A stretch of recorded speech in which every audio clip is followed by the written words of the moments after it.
இலங்கைக்கு தெற்கே பயணித்த எண்ணெய் கப்பலை தடுத்து நிறுத்தியது அமெரிக்கா. வெனிசுலாவில் மீண்டும் அரசியல் தலைவர் கைது. உண்மையை வெளிப்படுத்த மறுக்கும் கிஸ்லின் மேக்ஸ்வெல். எப்ஸ்டீன் ஆவணங்கள் தொடர்பில் டிரம்புடன் ஒப்பந்தம். இந்தியாவை தொடர்ந்து பங்களாதேஷுடனும் வர்த்தக ஒப்பந்தம். வரியை 19% குறைத்தது அமெரிக்கா. கனடா அரசாங்கத்தின் நிதியுதவியில் கட்டப்பட்ட கோடி ஹாவ் சர்வதேச பாலத்தை திறக்க ட்ரம்ப் தடை. இவை இன்று உலகளவில் பேசப்படும் தலைப்புச் செய்திகள். இனி விரிவாக பார்க்கலாம். கரேபியன் பகுதியில அமெரிக்கா விதித்த தடையையும் மீறி பயணித்ததாக கூறப்படக்கூடிய அக்யூலா 2 எண்ணெய் டேங்கர் கப்பலை தென்னிந்திய கடற்பரப்புல தடுத்து நிறுத்தி அமெரிக்க ஆயுதப்படைகள் சோதனை நடத்தி இருக்கதா சர்வதேச ஊடகங்கள் செய்தி வெளியிட்டிருக்கு. இந்த கப்பல் கரேபியன் பகுதியிலிருந்து தப்பி ஓடியதாகவும் அட்லாண்டிக் பெருங்கடல் வழியா இந்த கப்பலை தொடர்ந்து கண்காணித்து வந்ததோட இல்லாம தென்னிந்திய கடற்பரப்புல வைத்து இதை கைப்பற்றி சோதனை நடத்தியதாகவும் அமெரிக்க பாதுகாப்புத்துறை தெரிவிச்சிருக்கு. அக்யூலா 2 கப்பல் இதற்கு முன்னதாக பனாமா கொடியின் கீழ் பதிவு செய்யப்பட்டிருந்ததாகவும் இதற்கு அமெரிக்கா மற்றும் இங்கிலாந்து ஆகிய 2 நாடுகளுமே தடை விதித்திருந்ததாகவும் கூறப்படுது. இந்த மாதிரியான பின்னணியில தான் வெனிசுலாவுக்கு விதிக்கப்பட்ட தடைகளை மீறின கப்பல்கள்ல இதுவும் ஒன்றாக இருக்கலாம் அப்படிங்கிற மாதிரியான ஒரு சந்தேகம் இப்போ வெளியிடப்பட்டிருக்கு. இது எல்லாத்தையுமே தாண்டி உலக கடற்பரப்புல அமெரிக்காவினுடைய தடையை மீறவங்க யாரா இருந்தாலும் அவர்களை அனுமதிக்க மாட்டோம் அப்படின்னு சொல்லி அமெரிக்க பாதுகாப்புத்துறை மறுபடியும் உறுதியா தெரிவிச்சிருக்கு.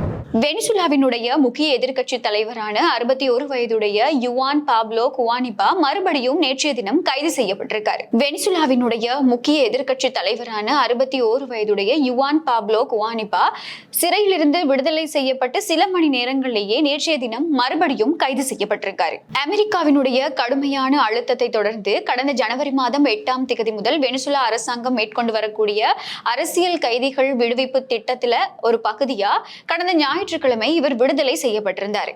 இவர் விடுதலை செய்யப்பட்டதுக்கு அப்புறமா ஊடகவியலாளர்கள் கிட்ட பேசும்போது இப்போ இருக்கக்கூடிய நிர்வாகம் சட்ட விரோதமானது அப்படின்னும் அவரோட கைது செய்யப்பட்ட ஏனைய அரசியல் கைதிகள் விடுவிக்கப்படணும் அப்படிங்கிற ஒரு கோரிக்கையையும் முன் வச்சிருக்காரு. இதனைத் தொடர்ந்து இவர் விடுதலையின் போது விதிக்கப்பட்ட நிபந்தனைகளை மீறிட்டாரு அப்படிங்கிற குற்றச்சாட்டுக்கு கீழே மறுபடியும் கைது செய்யப்பட்டிருக்காரு. இந்த விடயம் தொடர்பா குவானிபாவினுடைய மகனும் எதிர்கட்சி தலைவியும் கடுமையான விமர்சனங்களை முன் வச்சிருக்கக்கூடிய நிலையில இது திட்டமிட்ட ஒரு சதி அப்படிங்கிற மாதிரியான கருத்துக்களையும் தெரிவிச்சிருக்காங்க. உலகளாவிய ரீதியில பெரும் சர்ச்சைகளை ஏற்படுத்தி இருக்கக்கூடிய எப்ஸ்டீன் ஆவணங்களோட தொடர்புடைய ஜெஃப்ரி எப்ஸ்டீனுடன் பாலியல் குற்றங்களுக்கு உதவி புரிந்ததாக கூறப்படக்கூடிய கிஸ்லின் மேக்ஸ்வெல் 20 ஆண்டுகள் சிறை தண்டனை விதிக்கப்பட்டிருக்கக்கூடிய நிலையில இப்போ இது சம்பந்தமான கேள்விகளுக்கு பதிலளிக்க மறுத்து இருக்கதா அமெரிக்க ஊடகங்கள் செய்தி வெளியிட்டிருக்கு. ஜெஃப்ரி எப்ஸ்டீன் கூட சேர்ந்து பாலியல் குற்றங்கள்ல ஈடுபட்ட குற்றச்சாட்டுல இவருக்கு சிறை தண்டனை விதிக்கப்பட்டிருக்க நிலையில டெக்சாஸ் சிறையில் இருந்து மெய்நிகர் வழியா இவர்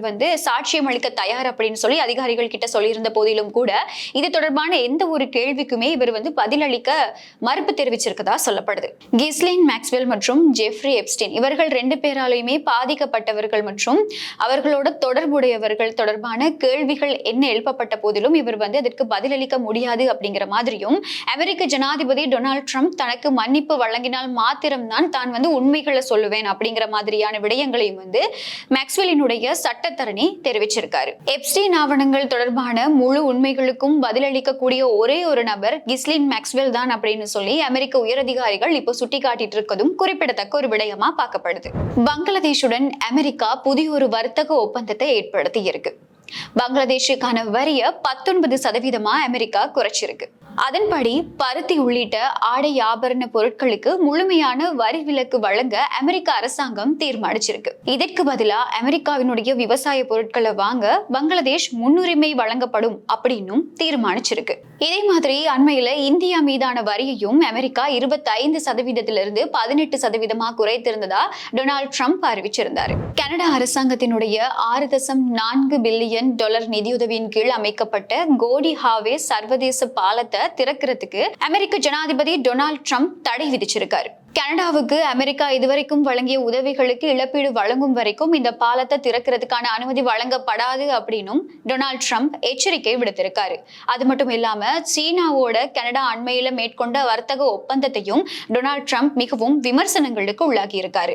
அது மட்டும் இல்லாம இந்த பாலத்தினுடைய பாதியளவு உரிமையை அமெரிக்காவுக்கு வழங்கணும் அப்படின்னு சொல்லி கோரிக்கை விடுத்திருக்கக்கூடிய ட்ரம்ப் அண்மையில கனடாவுக்கும் சீனாவுக்கும் இடையிலான வர்த்தக ஒப்பந்தம் தொடர்பிலையும் நிறைய விமர்சனங்களை முன் வச்சிருக்காரு. 2026ஆம் ஆண்டினுடைய முதல் பகுதியில் திறக்கப்பட வேண்டிய இந்த பாலம் அமெரிக்க ஜனாதிபதி டொனால்ட் ட்ரம்பினுடைய திடீர் நிபந்தனைகள் காரணமா இப்ப வரைக்குமே திறக்கப்படாம அனுமதி மறுக்கப்பட்டு நிறைய ராஜதந்திர சிக்கல்களை சந்திச்சிட்டு இருக்கு அப்படிங்கிறது குறிப்பிடத்தக்க ஒரு விடயம். இவைதான் இன்றைய நாள்ல உலகளவில் பேசப்படக்கூடிய விடயங்கள். மீண்டும் நாளை சந்திக்கலாம்.